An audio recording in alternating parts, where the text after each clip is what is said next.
భక్తజనులకు నమస్కారము. శ్రీ గణేశాయ నమః, శ్రీ సరస్వత్యై నమః, శ్రీ పాదవల్లభ నృసింహ సరస్వతి, శ్రీ గురు దత్తాత్రేయాయ నమః. శ్రీ దత్తదర్శనం గ్రంథంలోని 4వ సంపుటి అలర్క చరిత్ర నుండి 6వ అధ్యాయం నయవంచన. ఋతుధ్వజుడికి ఋష్యాశ్రమాలకి వెళ్ళటం అలవాటుగా మారింది.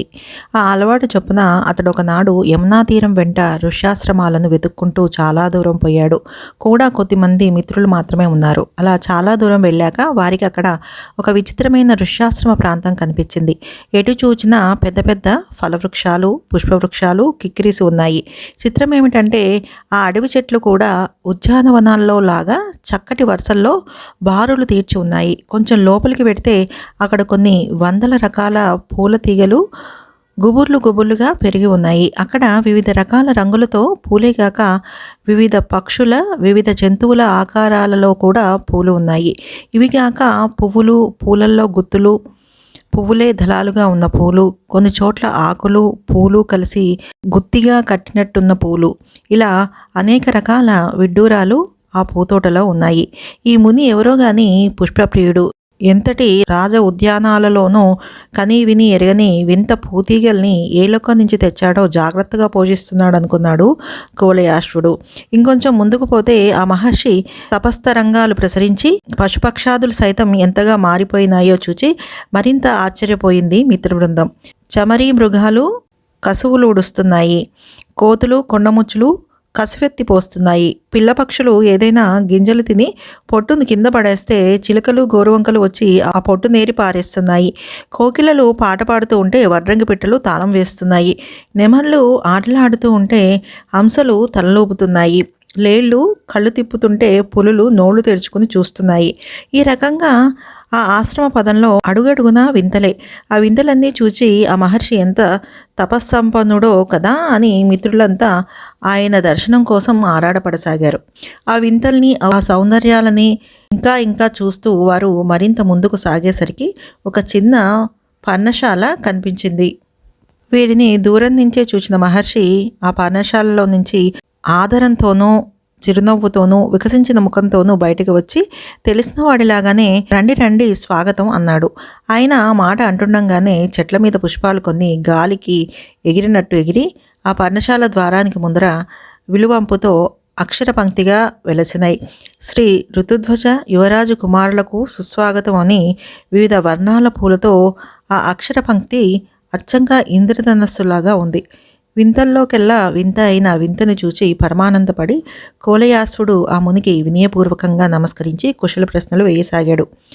భగవాన్, తమ తపస్సులు నిర్విఘ్నంగా సాగుతున్నాయా? నాయనా, నీ వంటి మహావీరుడు 1000 కళ్ళతో మమ్మల్ని కనిపెట్టి ఉండగా మాకేమి లోటు? అయ్యా, ఏదో మామూలు కుశల ప్రశ్న అడిగానంతే కానీ తమకు విఘ్నం చేసి ఎవడు బ్రతికిపోగలడు?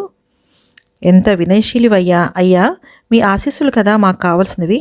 వాటికేమి, అవి కోకొల్లలు. మాకు మీరు, మీకు మేము పరస్పరం తోడ్పడుతూ ఉండటం కదా ధర్మం. దానికి సంశయం ఏముంది? యువరాజా, మీ వంశమే అలాంటిది.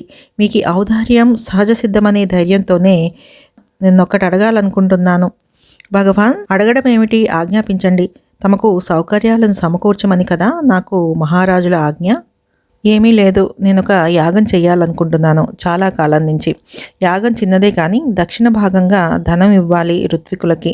అడవుల్లో ఉండే వాళ్ళకి మాకు బంగారం ఎక్కడ దొరుకుతుంది? దీనికోసం అనవసరంగా తపోవ్యయం చేయటం ఎందుకులే అని యాగమే మానుకున్నాను. ఇవాళ నువ్వు కనిపించేటప్పటికీ ఈశ్వర ప్రేరణపై అడగాలనిపించింది, అడిగాను. అయ్యా, దీనికింత సందేహించాలా? మీరు యాగారంభం చేయండి. దక్షిణల సంగతి మాకు వదిలేయండి. రాజా, అంత పని లేదు. నీ మెడలో ఉన్న ఆ రత్నహారం ఇస్తే మాకదే ఎక్కువ. కువలయాశ్వరుడి మెడలో ఉన్న రత్నహారం మదాలస ఇచ్చింది. అందువల్ల దాన్ని అతి ప్రీతితో ధరిస్తూ ఉంటాడతను. అయినా ముని కార్యార్థం గనక ఏమాత్రమూ జంకకుండా ఆహారాన్ని తీసి ముని చేతుల్లో పెట్టి నమస్కరించాడతను. మునిముఖం చాలా వికసించింది. దాన్ని మెడలో వేసుకొని వర్ధస్వ శతం జీవ అని అధికోత్సాహంతో దీవించాడు. తర్వాత ఒక క్షణం ఆగి, నాయనా, మిత్రసహితంగా నువ్వు కాసేపు నా ఆశ్రమంలో విశ్రమించు. నేను వర్ణధ్యానం చేయవలసిన సమయం మించిపోతోంది. ఇప్పుడే వచ్చేస్తాను, వెళ్ళబోకు అని చెప్తూనే మహర్షి లేచి యమునకేసి గబగబా నడిచాడు. ఆ ముని యమునలో మునిగి అంతర్ధానమైన మరుక్షణంలో శత్రుజిత్ చక్రవర్తి అంతఃపురం మింగిట వెలిశాడు. వచ్చిన మహర్షిని చూసి ద్వారపాలకులు సత్కరించి మహారాజు దగ్గరికి తీసుకెళ్లారు. మహర్షిని చూచి రాజు సత్సంభ్రముడై ఆర్ఘ్యపాదాదులను తెప్పించబోయాడు. ఏడుపు ఎగదోసుకొస్తున్న ముఖంతో మహర్షి, మహారాజా, ఆపస్సమయంలో ఈ మర్యాదలెందుకు? నేను పాపినయ్యా, నా కర్మం కాలింది, ఇలా అశుభవార్త మోసుకురావాల్సి వచ్చింది అన్నాడు. మహర్షి బోలా మనిషిలాగా ఉన్నాడు, బడబడా మాట్లాడుతున్నాడు. రాజుకు మహర్షి మాటలు విన్న కొద్దీ ఏమి దుర్వార్త చెప్తాడో అని భయం వేయసాగింది. నాకే నోరు రావటం లేదు. రాలేదని చెప్పటం మానితే కూడా అసత్య దోషం పట్టుకుంటుంది నాకు. రాజా, నీ భార్యని, నీ కోడల్ని కూడా రప్పించు, అందరూ వినవలసిన వాళ్లే. మహర్షి మళ్ళీ ఏడ్చినంత పనిచేశాడు. క్షణాల్లో మహారాణి కోడలు వచ్చారు. మహారాజు గాంభీర్యంతో భయాన్ని అణుచుకుని, మునీంద్ర, అసలు విషయం చెప్పండి అన్నాడు.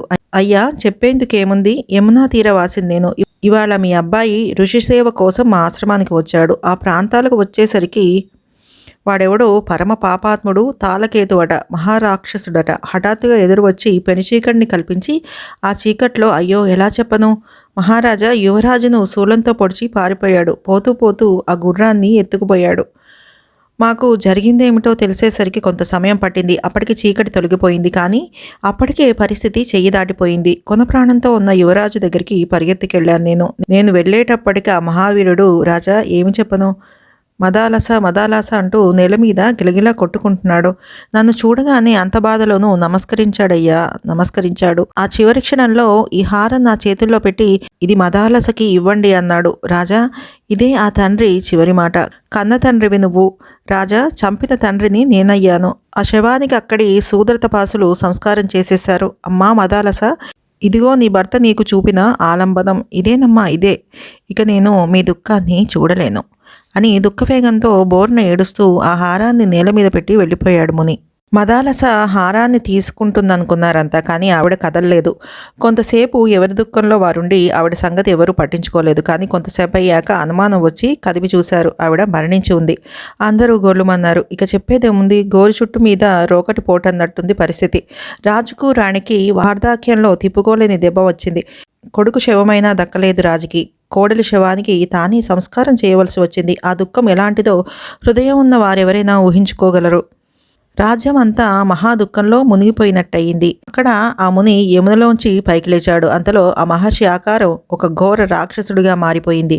అయ్యో, వాడు తాళకేతువు. వాడు ఆకాశం వంక చూచి చేతులెత్తి వికటంగా అరిచాడు.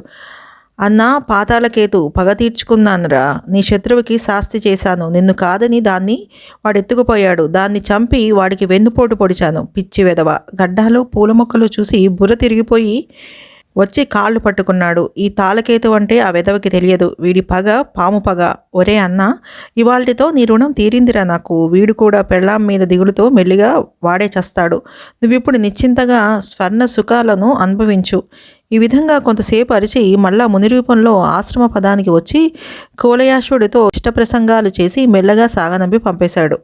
6వ అధ్యాయం సంపూర్ణం. సర్వం శ్రీగురు పాదారవింద అర్పణమస్తు. శుభం భవతు.